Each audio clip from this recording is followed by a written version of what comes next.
I think there is also a more practical answer to the second objection, and even to the first. It is our very effort to submit to the roles of servant leader and strong helper that will help us get in touch and honor our gender differences.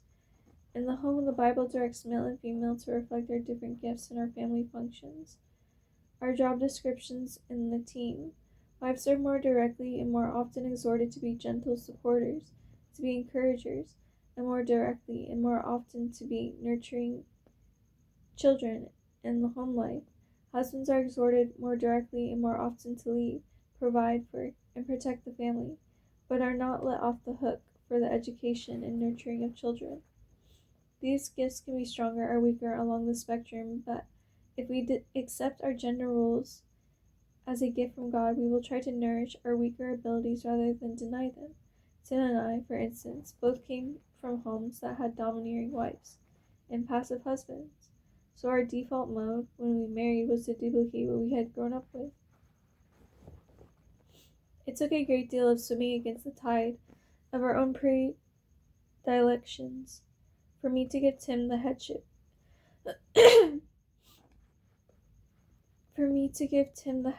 And Tim to assume those responsibilities, and for him to likewise help me to not assert his headship while ignoring my own call to nurture and support.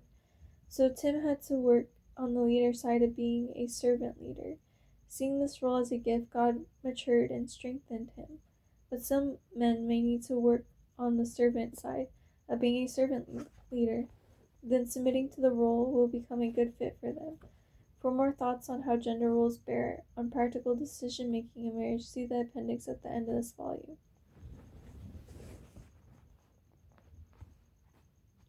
Embracing the other increases wisdom. Submission to God's pattern in marriage gets you more in touch with some deep things in yourself, your primary maleness or femaleness, yet marriage balances you and broadens you too. The qualities of the other sex rub off on you, making you each strong and tender, serving each other in distinct ways. Tim likes to say that after years and years of marriage, he often finds himself in situations where he is about to respond, but he knows instinctively what I would say or do if I were there.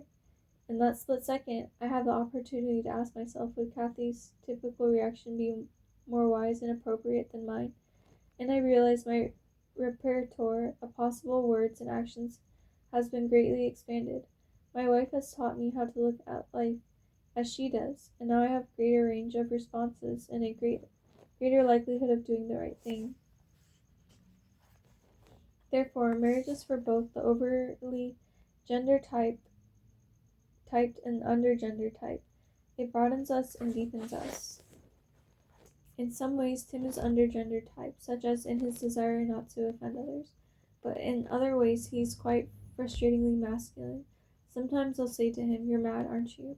And he'll reply, "Not at all, I'm fine." But 3 days later, he'll come back to me and say, "You were right. I was furious and resentful." And I will think, how can an adult be that out of touch with his feelings? He tends to look outward. He doesn't look inside his own feelings very well. Over the years, I have needed to respectively teach him. Other times, I have found myself saying, "You are going to have to lead on this one because you are much better at detaching your feelings."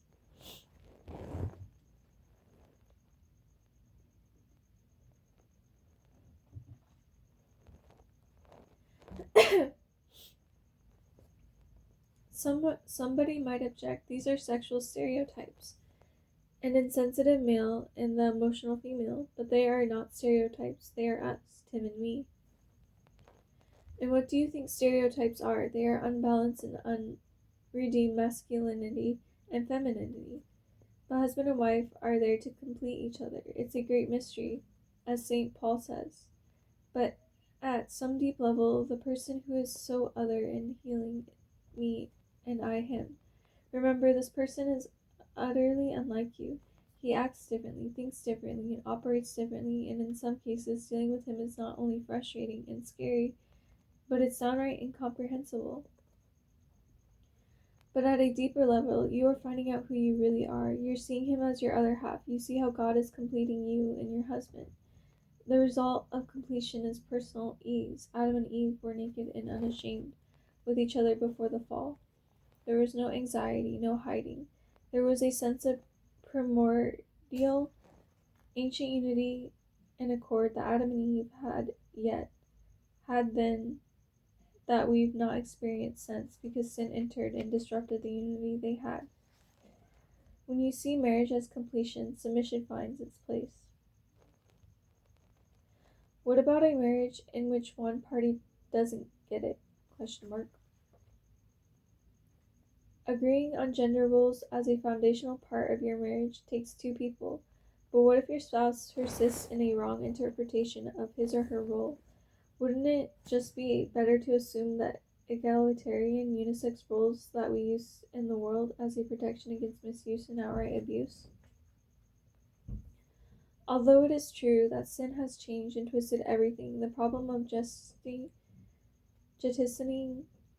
gender roles is this: since every mention of gender roles in the Bible is tied to the creation story, it is not that easy to just lightly dispense with them. Further, if our assigned roles are rooted in the nature of the relationship within the Trinity, tampering with the revelation of that mystery that God intends within marriage is surely not our prerogative.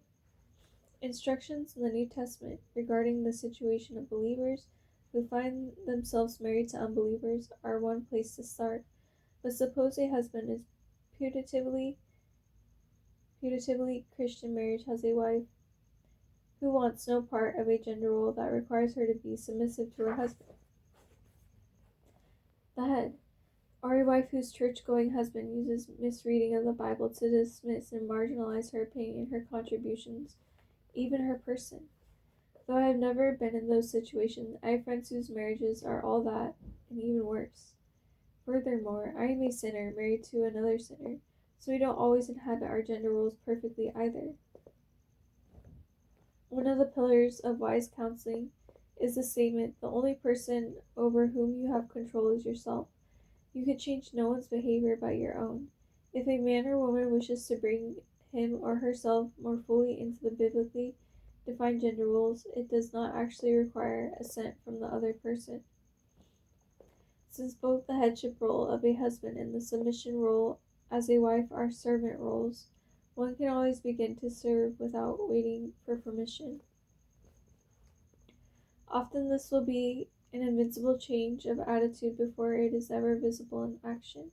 For a husband to begin to channel his energies into helping his wife to flourish spiritually, no matter where she is at the moment, may mean that he begins a prayer life where before he had none, or a wife accustomed to resenting every Archie Bunker-like behavior of her husband may begin offering her submission and graciousness rather than resenting the lack of honor she receives from her husband. Just as working out the particulars of how to inhabit gender roles when both spouses are eager to do so will differ from couple to couple, so will the particulars of glorifying God in the more difficult situation of an unbalanced marriage. But you could be sure that if you are getting any satisfaction from obeying God, you surely will get none from avoiding his pattern. Why not give it a try and inhabit the Jesus role that your part of the marriage calls you to?